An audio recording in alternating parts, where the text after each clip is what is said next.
So before sort of jumping into the more meaty, I guess, sections of the presentation, I'd like to briefly provide a general sort of overview of International SOS and what we do. So some of you might be aware that International SOS is a medical and travel security company. We serve north of 6,000, 7,000 clients, including, mid-sized enterprises, multinational corporations, governments, NGOs, etc. From a security perspective, one of the more important things that International SOS really does is certainly, obviously, to protect, the lives, of traveling workforce of our clients, and the companies that we assist, right? Our clients operate in a range of, both benign security environments and landscapes, so notably what we would deem as, low travel security environments. And these include, countries such as Botswana, Seychelles, Mauritius, at least within the African context. But also, we have clients with operations and workforce sort of embedded in, more volatile and complex security environments. These include, your more medium travel security environments such as South Africa, more high, security environments, countries like Ethiopia overall, and then, the extreme travel security environments, countries such as Somalia, for example.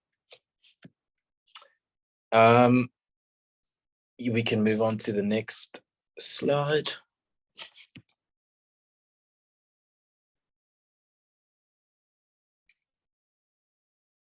So yeah, as you can see sort of from the graphic here, we are able to provide, clients with, sort of a complete, suite of assistance, and travel risk mitigation support services, right? Given our unique global footprint as evident on this map, in terms of, travel security and medical resources that span, multiple continents, right? And to achieve this, we have a global network of, capabilities, and as I mentioned, resources, spanning multiple continents. But just as a quick note, while we are on the theme of global impact, I'd just like to add just a quick sort of personal anecdote. One of the reasons that really drove me to join the team of security analysts and, at International SOS in particular, was most certainly, the company's sort of, diverse and multicultural approach, right? Myself coming from a multicultural background myself, having lived and, being, afforded the opportunities to work and even study in countries across the globe and within the African continent, I really sort of wanted to establish myself, with a company that really embraces and celebrates that diversity, right? And obviously one that's really aligned with my own vision, of essentially placing emphasis on the importance of security and intelligence on the African continent. And this is particularly given that we do have a very extensive and vast client interest in Africa. We do have a lot of clients that are operating and really do rely on our services from a security perspective. And Holly's going to speak a little bit more about this, but, there has been, a very aggressive effort to really regionalize our security expertise by ensuring that, we start tapping into African talent, right? Now, obviously, there's always room for improvement, and we can always take, obviously greater strides to, ensure that we start filling in those gaps. But essentially, that's part and parcel of why we're here today. But as I said, Holly will, sort of expand on that as, we move on. Holly, we can move on to the next slide, please.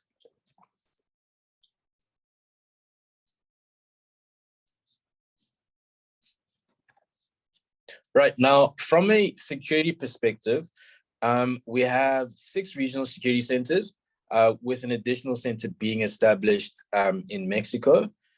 We also have other security experts, located in various offices in major cities and, in a number of countries across the globe, which I'll quickly speak on in the next slide if we can move on.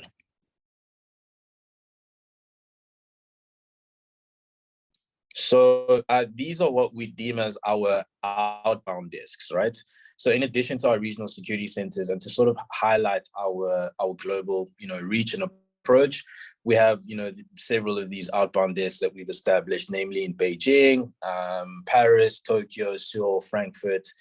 And the idea here is really to ensure that, the services we provide are, tailored to the specific, linguistic and cultural needs of, our clients, within these, specific markets. We can move on to the next slide.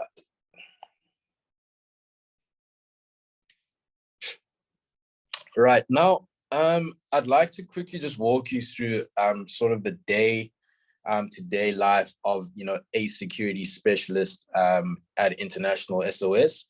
Now, the team is sort of split into two workings, right? Firstly, security specialists who form part of the assistant component or support of the regional security center. Now, these guys are, responsible with delivering, security risk assessments, as well as advice to our clients, either, those with operations or, some of those that are looking to travel to certain countries across the various security landscapes that we cover. And this obviously can be done, either through verbal or written security briefs, but, obviously those that are specifically tailored to the needs of the clients. And I think one of the more exciting parts of the job, if I may, is that the guys on the assistance side, or at least the experts on the assistance side, are responsible, with conducting, country risk trips.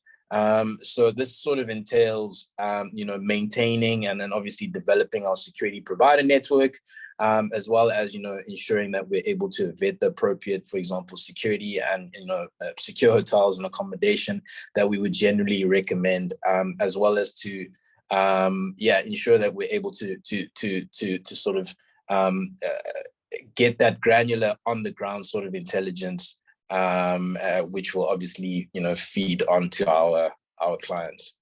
On the next slide, please. Now, secondly, the team also consists of, security specialists who form part of the, information and analysis component of the regional security center. These analysts are required to, collect, to process and obviously, disseminate security information. And, they're also in charge, obviously, with drafting reports, on security or, any sort of disruption incidences that may affect our clients in the regions that we cover. The reports and alerts that we do draft, if I may, are sort of our way of pushing, analysis, but as well as advice, to clients about, security or, as I mentioned, travel disruption issues that, may impact them. So in a nutshell, a lot of what we do sort of on the intelligence and analysis desk would directly feed into our security experts sort of on the assistance side of things, which they're able to, then adopt and then obviously feed to our clients accordingly. Next slide, please.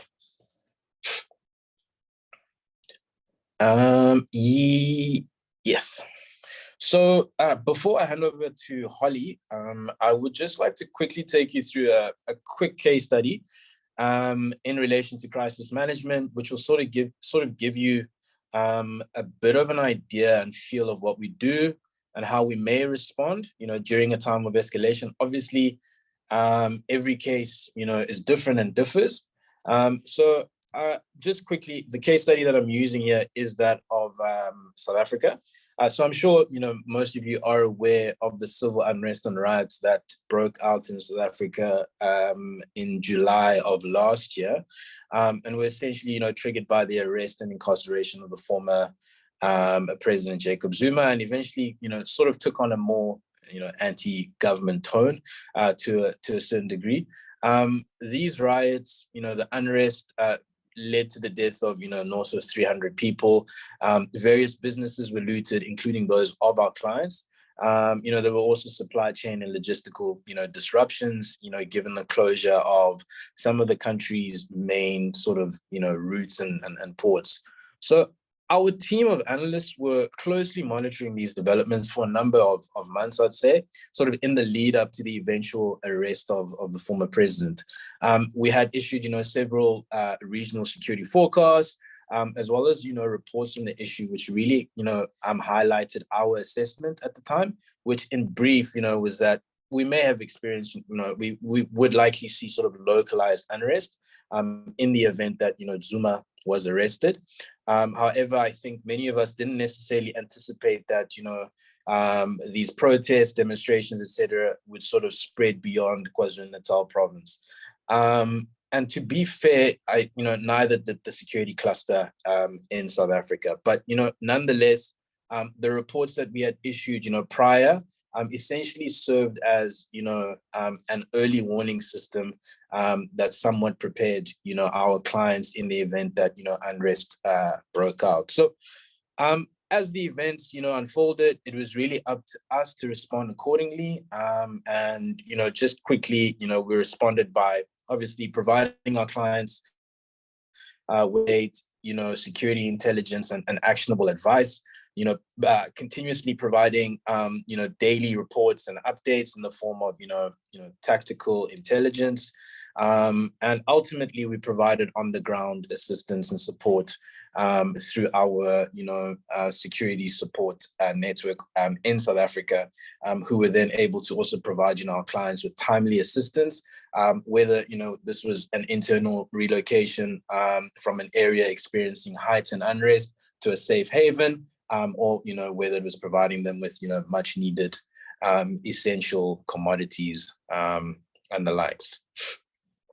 Holly, that's it from my side.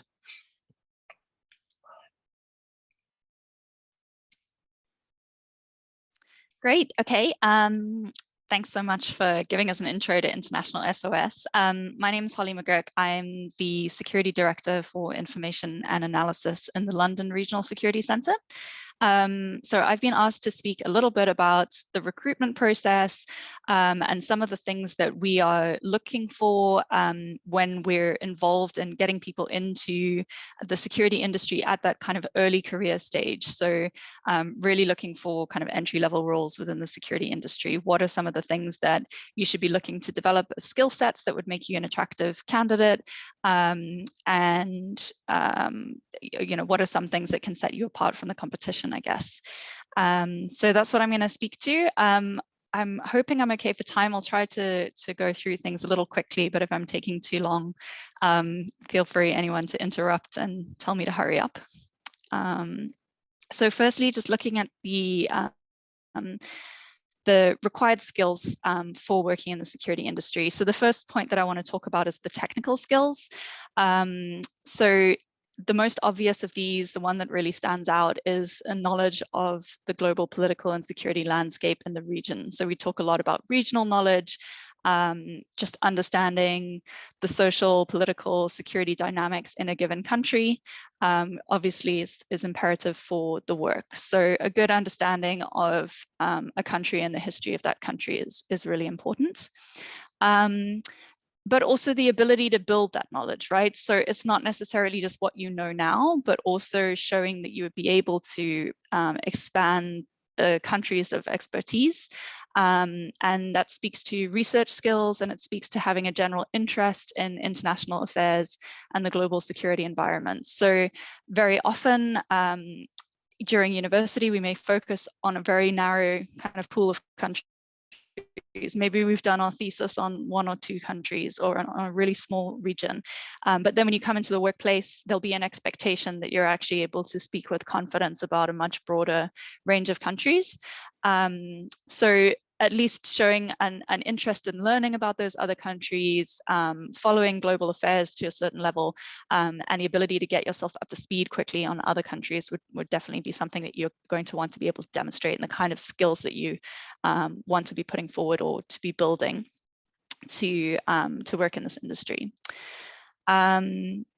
International work experience is something that's really valued at International SOS. You know, I'm speaking from our perspective here. I'm not sure if that's the same in other organizations, but for us, certainly, you know, as Seaware has emphasized, it's a global organization, and we work with teams around the world on a day-to-day basis. So some kind of understanding of, you know, what it's like as a traveler to go to another country and what that experience might be like, is definitely beneficial.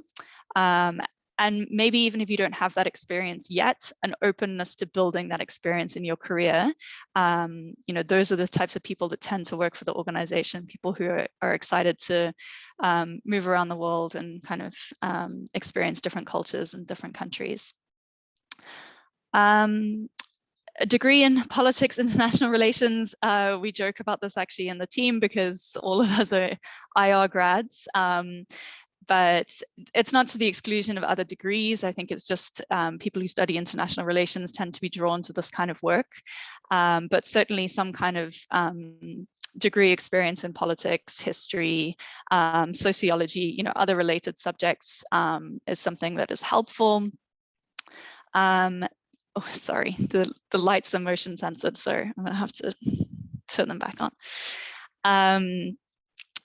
Some proven experience in a security or risk management related field. I've included this because it's something that you may see in job descriptions if you're looking in the industry, but I just wanted to touch on that as something to not intimidate you or make you shy away from applying for those roles.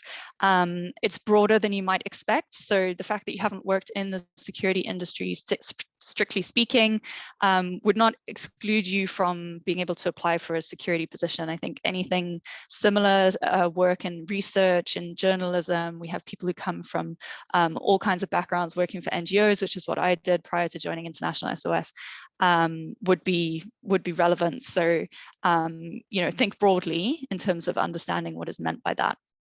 And then finally, regionally relevant languages are always an asset, as anyone who's conducted research or monitored developments, maybe on social media, will understand, you know, having an additional language is certainly beneficial.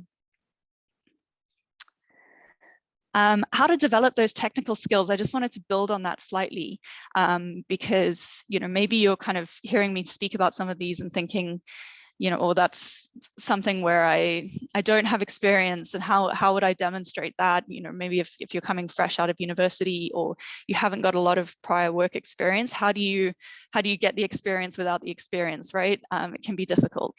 So I just wanted to throw in a few ideas here. These are some things that you can do online that are free to build some of these skills. So for example, maybe some OSINT training, open source intelligence training, an understanding of the threat intelligence cycle. That's something that's very core to the work that we do. And disasterready.org has loads and loads of trainings really targeted towards humanitarian organizations on risk management. But you know, you can learn some basic principles that are applicable to corporate organizations as well. Learn some of the language that we use within the security industry, and that can also be an asset to you. Okay, so other ways to gain work experience. I just wanted to touch on some of these things, throw some ideas out to you guys. Obviously, don't underestimate the benefit, I guess, of the experiences that you would gain at university.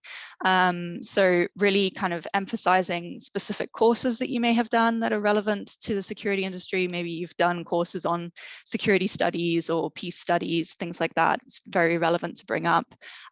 Your thesis, for example, may have been on a similar topic, but also kind of work experience that you might have on campus, research assistant positions, tutoring. Maybe you've been part of United Nations Association or some other kind of society or club that has an international relations component to it. That is all very relevant. Transferable skills, I wanted to talk about that because sometimes people have work experience in a totally different industry and don't think of it as relevant, but definitely there are transferable skills there that you could emphasize in in an application for a role within the security industry. Some things that come to mind are customer service experience, anything where you had to work under pressure, any kind of experience in a corporate environment is always great. It just makes the transition into a big multinational corporate company a little bit smoother, or international working. You know, even if you're not working internationally yourself, but maybe you're working for an international company and you have engagement with people around the world, that's also something transferable that you can really highlight as an asset. Pursuing your interests. So even without work experience, just demonstrating, you know, you feel really passionately about security. I've seen a lot of people start their own blogs up or write articles, volunteer in the space of just really demonstrating that this is something that you're passionate about. This is something that you're interested in learning about, to the extent that you would actually go away and research and write about it just in your spare time. It shows that willingness to learn and that passion for the subject matter expertise. And in terms of identifying early career opportunities, I think just spotting organizations that you may want to work for and keeping a really close eye on them, and sharing that around your peer group. So often, you know, there are great opportunities, but you may just not hear about them. So, you know, LinkedIn, sharing opportunities. You can also, there are a number of like email chains that send around early career opportunities in the security industry. So tracking those down, making sure that you sign up for those. And I mentioned ASEC here as well, just because it's actually an organization that International SOS has a partnership with, but there are many others that are helping young people to get work experience, and ASEC also is geared towards international work experience too. So, you know, that also relates well to the industry. One thing to note just on the slide, you'll notice that I have not included like unpaid internships and things like that. I feel like in our industry, there's sometimes a lot of pressure to feel like the way to get ahead is to do these unpaid internships. It's something that's not financially viable for many people, and I think it's an unfair expectation on people who are kind of early in their career to make that a requirement or make that a way to get ahead. And I just wanted to highlight there are a lot of other things that you can do if that's not an option for you, that can also give you that work experience, as opposed to having to give your time up quite so extensively with an unpaid internship. Okay, soft skills and competencies. I think this is something that certainly is important to us at International SOS, but I think in general across the security industry is likely very important. Maybe I'll just highlight a couple of these. So coping with pressure, obviously in the security industry, as Siwe has spoken about, you know, you do have people's lives on the line sometimes in what you're working on, or certainly their personal safety. So you are working under pressure. There is also a time constraint as well. Information needs to be verified quickly. Reports need to be written quickly. You need to get that information out. It's live, so things are changing as you're trying to work with the information, and it can be very stressful. So any way that you can build your resilience to working in that kind of environment is valuable as well. And report writing, just good written language skills, it's so crucial as well. So if you feel like that's something that you need additional work on, it can also be helpful to have a look at some of the online courses that are available around how to make sure that your written communication is really, really strong. And also to think about the fact that you are writing for a very different audience than what many of us are used to coming out of an academic background. So we are used to writing for a thesis, maybe writing for our lecturers. It's very, very different the way that information is presented versus when you're writing for an audience who are pressed for time, and they just want the bottom line up front, and they just want to know what's your advice, what's the situation. It's a completely different style. So researching that a little bit and understanding how we prioritize information in the security industry could also be something beneficial. Okay, I've also been asked to speak a little bit about the recruitment process. So obviously this will be relevant to International SOS, but I imagine there are similar processes elsewhere. So just to go into quite a bit of detail around how we do things at International SOS. So usually we would start off with a phone screening. So a pool of people that we have previously assessed. We thought they're really great. We don't have the perfect spot for them right now, but we want to keep in touch with them and make sure that we have them in mind for future opportunities. So that may be a step in the process that a lot of our security specialists have experienced, where there's a bit of a delay and a bit of a waiting process, just waiting for the right role to come up. So, expect that. Don't be discouraged by that. And I just put some notes down here at the bottom to really encourage you. It's a horrible process, job applications. Nobody really enjoys it, I don't think. Don't be discouraged if you're not successful in the first round. It doesn't mean that you're not a great candidate. It doesn't mean that you don't have loads to offer. Sometimes we are looking for the best fit for the team at that particular time. So that might mean that although you have fantastic skills, what we're looking for right now is not complementary to the skill sets that we already have in the team. Maybe we have a particular gap that we're looking to fill, particular country knowledge that we need, a language that we need, certain experience that's lacking in the rest of the team. It's really about finding someone who will fit and complement the skill sets of the team at the moment that we have the vacancy. And that's why we use the talent pool process as well, because even if you're not a perfect fit that one time around, you might be the next time around. And likewise, you might be for a different organization. And so, really, I would say don't take it as discouraging if you're unsuccessful in one interview process. There's other opportunities, and it doesn't reflect badly on you as a candidate. Just some brief tips. I mean, I didn't want to go too much into interview skills. I'm not in HR, so this isn't necessarily my area of expertise, but I did just want to touch on the STAR method, which hopefully everyone's aware of. I think most major organizations use these competency-based questions where they would expect a response formatted along these guidelines. So a short description of the situation, explaining what your task was in that situation, the action that you took to achieve the results. Try to structure all of your answers around that when you're answering competency-based questions. And I would have loads and loads of these ready to go, loads of examples and instances where you've demonstrated a particular competency and you've practiced answering questions following this format. Really an asset for any interview process. Okay, just wanted to highlight some stories around different career pathways. I won't speak through each example here, but I think it's just interesting to note that within the security industry, you'll see people come from a wide range of backgrounds. Typically, the expectation is that everyone working in security is ex-military or ex-police. It's very much not the case. We have people who come from an academic background, people who come from working in the NGO sector, people maybe who've worked their entire careers in kind of the more corporate risk management side of things. So it's really varied. That's part of what makes it exciting and what makes it a great team to be a part of. And it means that, there's a range of different people who can kind of prove themselves and do well within this industry.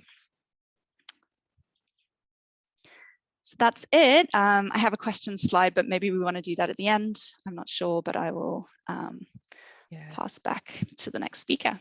Thank you so much, Siwe and Holly, for that very insightful and detailed presentation about International SOS, but also the skills actually needed. I hope that really clarified a lot for our participants. If you do have any question at any time, please post it in the chat and we will get into it at the end. So next we have Jessie, who is now going to present. So I'll hand it over to you, Jessie.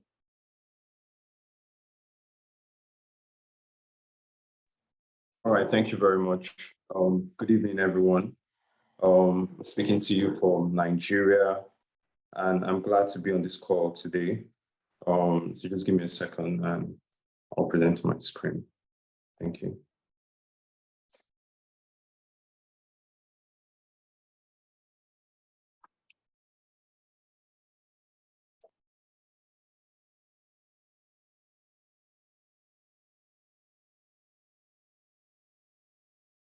All right.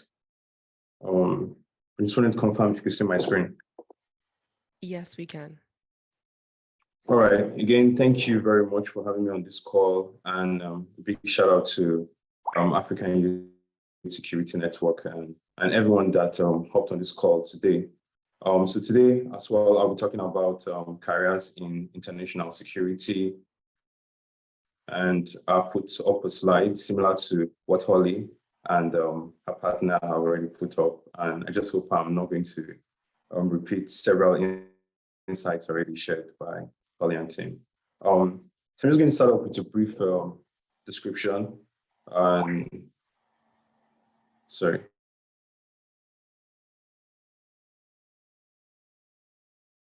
A brief description about Bulwark Intelligence, we're a company which focuses on delivering extensive, accurate, and dependable security, defense, and intelligence solutions to Nigerian and international clients. The company offers service security and threat-specific training, defense solutions, cybersecurity awareness trainings, and maritime security service. Bulwark Intelligence was founded and is run by military and law enforcement veterans with experience in the defense, security, and intelligence industry. Okay, so a brief introduction of myself. My name is Jesse Atta Olota. I'm a Nigerian from Anambra State, located in the Southeast Geopolitical Zone. In 2020, I received the BSc in Intelligence and Security Studies from Afe Babalola University here in Nigeria. I've been working in the private intelligence industry for 2 years as a strategic intelligence analyst at Bulwark Intelligence Solutions. I have reported on countries in West Africa, Middle Africa, and the Sahel region, notably Burkina Faso, Niger, and Mali.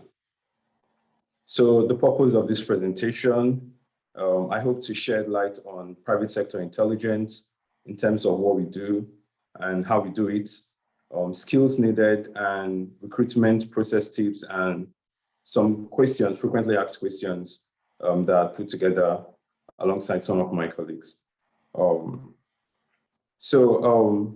Basically, strategic intelligence analysis day-to-day typically entails enterprise risk management, ARM.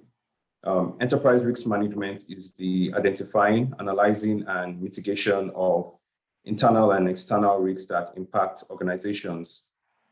So we at Bulwark adopt ARM methodologies, which we use to support organizations operationally in environments with latent and active security threats by conducting OSINT research analysis itself, and most importantly, providing risk mitigation strategies. OSINT, for those who are new to all of this, is open source intelligence, which is the utilization of special tools and techniques for the lawful collection, analysis, and exploitation of information from a plethora of publicly available sources to provide intelligence. The general threat environment, on the other hand, describes the broad landscape of our respective areas of responsibility, which are obviously susceptible to an array of risks such as civil unrest, violent armed attacks, kidnapping, hazards, and so forth. Hence, we provide timely operational intelligence using OSINT, which highlights risk posture of organizations and actionable mitigation strategies for managing risks. Analysis is the conclusions or judgment aimed at providing forecasts and insights about an event, and it's usually framed under the saying, see the forest and not the trees. Analysis, to me, tries to read, weigh, and assess fragmentary information to determine what it means and to get the big picture through intuitive and analytic thinking. And risk mitigation strategy simply is providing solutions aimed at preparing against or responding to impacts of risks that may interfere with organizations' operational continuity. Okay, so I'm going to talk about skills needed to get into the industry. And I put together just 4. Language skills. For me, language skills are pretty essential, particularly in the area of efficient speaking, writing, and reading. And I believe that the ability to also be bilingual or multilingual is an added advantage in this industry. There are also technical skills, which range from Microsoft proficiency and social media savviness to more advanced skills like Tableau and Power BI in terms of data visualization. And we also have Google Earth, ArcGIS, and QGIS for GeoInt and spatial visualization.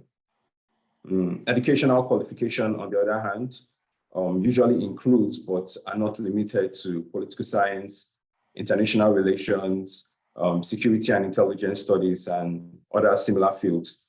And also general expertise on international and local politics, the economy, knowledge of threat actors, motivations, and historical activities. Also general knowledge of statistics and analyzing data sets are an added advantage. So key competence here, I put together 5, which includes quick thinking and learning, researching, personal motivation, flexibility and adaptability, initiative and independence. So I'm going to just go over each and every one of them. So the first one, which is quick thinking, is the ability to pick up and assimilate relevant information quickly and easily. You're able to learn new tasks rapidly and also respond to tasks swiftly and appropriately. The second, which is researching and investigating, requires the ability to recognize information needs and identify and utilize appropriate information sources. Usually, we always like to question information and its sources, particularly in the areas of fact-checking, given the increase in misinformation on social media. The third one there, which is personal motivation, is the ability for one to set personal goals, which are challenging but achievable, and particularly for people who are persistent and determined to always drive themselves. Flexibility and adaptability, on the other hand, is the ability to respond positively to change and adapt to new situations quickly, because in security space, there is no one standard way of doing things. You usually want to adapt and change strategies every day, every quarter, just to ensure that you are sourcing for information properly and dishing out timely and actionable intelligence to clients. The last one there, sorry about that. So the last one there is initiative and independence, which is the ability to work on things without being shown too often. We usually like, we use the word, we always like fishes that learn to swim immediately they're thrown into the water. You don't want people who are sluggish and not able to adapt quickly to the change in the industry. I'm going to talk about the recruitment process. So the recruitment process is typically finding, screening, hiring, and eventually onboarding qualified job candidates. Recruitment begins from applying for a job. And a lot of times there are errors from a lot of applicants while seeking for jobs. Most times you get emails with just a CV saying, please see attached. Usually this is a red flag for job application. So I put out like 6 points or 6 tips rather for those new to the industry and seeking employment in the security industry. So it's really important to always read over the job application, which may seem quite obvious, but it's very, very important because there are guidelines put in place to ensure that the recruitment process is as transparent as possible, and falling below some of those expectations of the recruiter may lead to disqualification in the recruitment process. The second point there, which is to use a professional name and email address. Many a times we have like casual email addresses, Funky Boy 101. It looks really weird when you apply for a job with such an email address. So it's important to have dedicated emails for work, and you can also have your dedicated emails for your personal life. The third point there, which is follow instruction, which aligns with the first point there, but it's really important to stick with instructions and follow everything to the latter. The fourth point there, which is tailor your cover letter and resume to the job. This is another really important point because a CV used way back in 2020 will not be applicable to a job offer you have in 2022. Things change and your CV and your cover letter has to change with time. The fifth point there is tidying up your social media profiles. Many jobs these days require social media presence, and companies and organizations such as ours want to see how experienced you are in the field and your engagement so far in the security space in order to assess your competence. The last point there, which is review before submitting. So many times you're so fast to just click the send button, and then you find out that you didn't attach your CV nor your cover letter. So it's important to always review your application before submitting.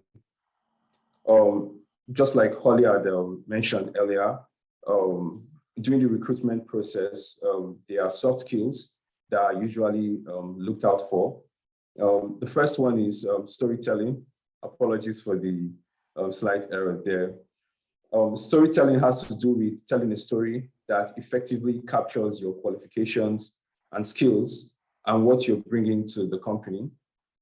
Communication skills deals with how well you talk, your body language, your attentiveness during the call. Interpersonal skills include empathy and emotional intelligence. Usually you don't want to speak in a derogatory or pompous manner to your recruiter. The fourth one there is problem solving, which looks at how you've dealt with difficult situations that align to the job that you're being interviewed for. Then self-branding is a way of marketing yourself in a way that demonstrates your values and overall reputation. On the other side, you have technical skills. So I put experience there, and a lot of times, just like Holly had also mentioned, people believe that you must have been in the security space for a pretty long time, maybe ex-military or ex-paramilitary, and hence your chances of getting in is pretty low. That's not the case here. So in terms of experience, regardless of what you've done in the past, really what is being looked out for here is how do you connect to this role with your past experiences in different fields? If you're a customer care representative, if you were an administrative assistant, how do those skills apply to the job you're being interviewed for? The next one is tools. And tools have to do with the required skills that are needed for the work of a security analyst or an intelligence analyst. And tools here could range from basic, advanced understanding of data visualization or GeoInt tools. The portfolio, on the other hand, is usually for people who have some level of experience already in the industry. A portfolio basically is a collection of work samples that you can bring to an interview to really show what you've done in the past. Tableau, for example, offers an opportunity for people to actually put out visualization, and this link are easily shareable with your recruiter for them to assess visualizations you've done in the past. So an FAQ that I had written up was exposure to the security industry is relatively low because most people feel you must be ex-military or a retired law enforcement officer before one can operate within the security industry. It's also hard to get job opportunities because most companies hardly recruit young security professionals with little or no experience. The response to this is young security professionals should know that there are countless opportunities within the private security space, and that technology and data science has opened new frontiers to explore. Hence, it's important to continually improve skill sets in making yourself a better prospect. That's for those who are coming into the industry, and for those already in the industry, better assets within the security space. Holly had mentioned a website for taking courses on OSINT. There are tons of platforms out there, as well as Coursera and Udemy. The second question there was, there are no mentorship or volunteering programs to help nurture young security professionals. And my response to that is joining security communities like ASIS and the African Security Youth Network, African Youth Security Network, pardon me, and other like communities help to nurture newbies and provide opportunities within the space. It's important to identify mentors in the industry also at a very, very early stage and reach out to them in person or via social media. I, for one, got into this industry through LinkedIn. I had connected with the CEO of Bulwark Intelligence and had engaged her in a conversation from which I was then put through the recruitment process and finally employed. Also, to identify opportunities early, it is important to engage in conversations within the security space. Many times on Twitter, particularly Twitter, where I find myself a lot of times, there are tons of conversations on security industry. And these are opportunities for you to actually learn from insights shared by researchers and other security experts from across the world. LinkedIn, which is also a professional social media outlet, is also a good point when you see CEOs of organizations or top guns in the security industry putting out content on LinkedIn pages. It's important to engage in this person in conversation, because you never know, your door to a new job might just be around the corner. So that's that for my side. Thank you very much. Thank you.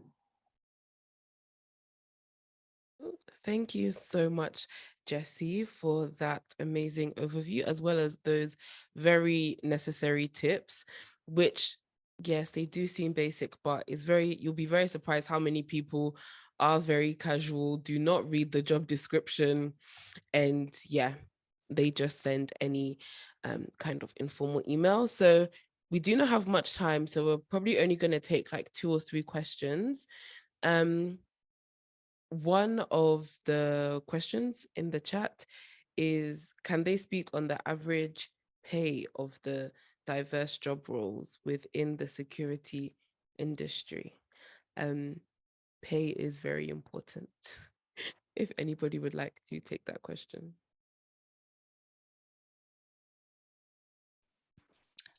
I can sort of take the question. I can't give any details on that, but I can say that we have banded pay grades at International SOS for the security specialist roles. So we introduced that to make sure that the pay is fair and equitable across the team, and also to make sure that there's progression in the pay over the course of time and role.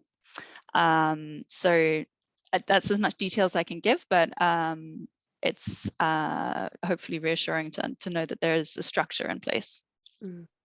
Thank you. There was one question from one of our members, which was about the importance of data, which I think you mentioned, Jesse. How important is it to have skills in data science and coding as, I guess, the security industry becomes more technologically advanced?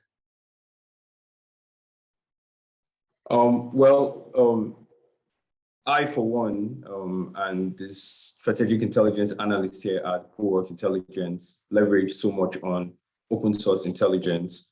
And So far, open source intelligence have provided an avenue for timely dissemination of information to organizations about an array of risks from civil unrest and riotous groups gathering in locations that may be detrimental to an organization's security.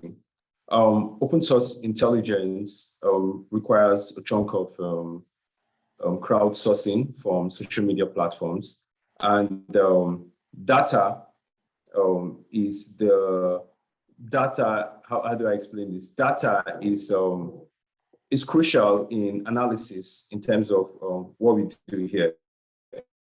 So we have platforms like ACLED, which provides data about conflicts across the world. At Bulwark Intelligence here as well, we also have our own database, which are collated by our own security analysts.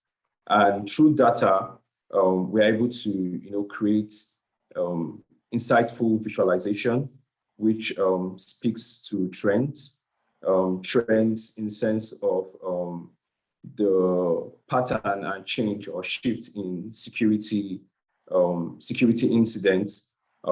Most times, organizations really want to know how things are going. Are things good? Are things getting better? Are things getting bad? And in terms of particularly something like terrorism, which we face here in Africa, people really want to know how are these actors operating? Are things getting better? Are security agencies getting the hang of things, or are things really spinning out of control? In Nigeria, for example, we saw a spread of ISWAP attacks move from the northern part of the country to the southern part of the country, with pockets of incidents in the southwest and the southeast region. And a lot of these things are better captured through OSINT. OSINT, like I would just want to reiterate again, OSINT has created an avenue for timely information and timely dissemination of information to organizations. So data really plays a crucial role in what we do here. Thank you so much. Now the questions are coming in very quickly. So another person asks, I'll ask both questions and you can pick which one you would like to answer. So one of them says, what would you have done early on in your career if you had done anything differently to be a better security analyst? And another question is mainly to Holly and Siwe, is why do some international organizations pick candidates who are outside of Africa for roles centered on Africa?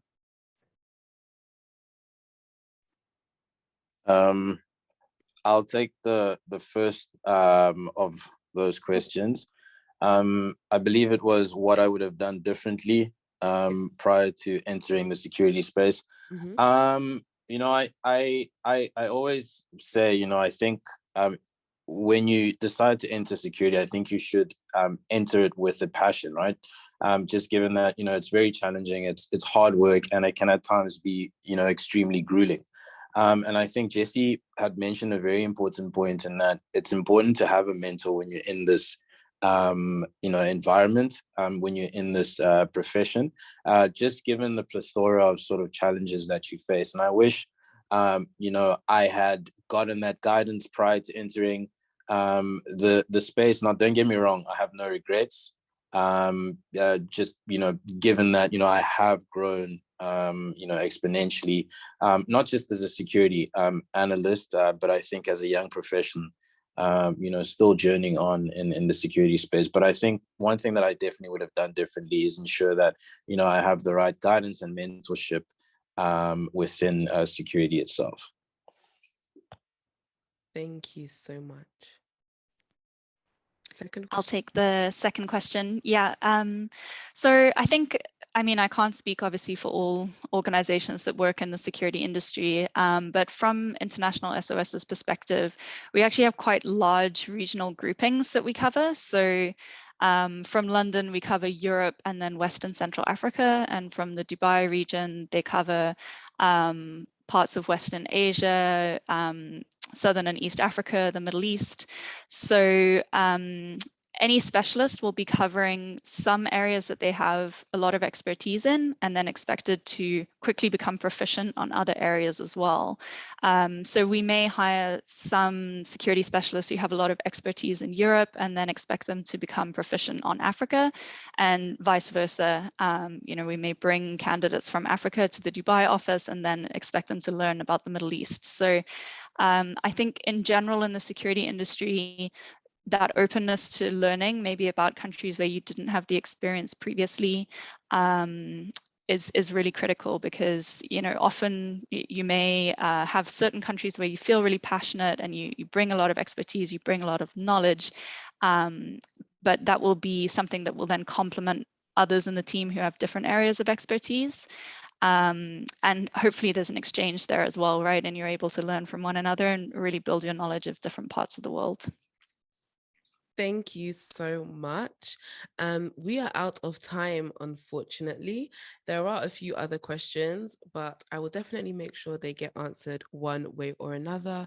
Thank you so much to our speakers, Holly, Siwe, and Jessie. Thank you so much for giving up your time and sharing your words of wisdom with us. Please do engage with the African Youth Security Network. We are on Twitter, LinkedIn, Instagram. We have a website, www.africanysn.com. For people asking about roles and how to actually enter, we share a lot of opportunities within our network, especially on our LinkedIn. We really do try to source opportunities that specifically hire within Africa and from Africans, so that we make sure that it is accessible to the majority of our members. And we also have a WhatsApp group for our members where we discuss security issues and also share opportunities. Sometimes we debate, sometimes we get to hear about what's happening in other people's countries. So that is all from us. Thank you once again. And I hope everybody has a wonderful evening. Oh, somebody wants the slides. I will ask if we can get the slides, if that's okay. If you did sign up, we will send a follow-up email that will also have this event recording and anything else that was shared. So thank you once again, everyone. Just want to say thank you so much for giving us this platform. And it's been great to learn a bit more about what the African Youth Security Network does. You guys do a great job. So thank you so much for hosting us today. Thank you. Thank you very much. Thank you very much. Thanks. Oh, it was great having you. Yeah, so that's all from us. Thank you so much. And don't forget to create a regional headquarters in West Africa, especially in Burkina Faso. Thank you. Okay, that's all from us. Bye.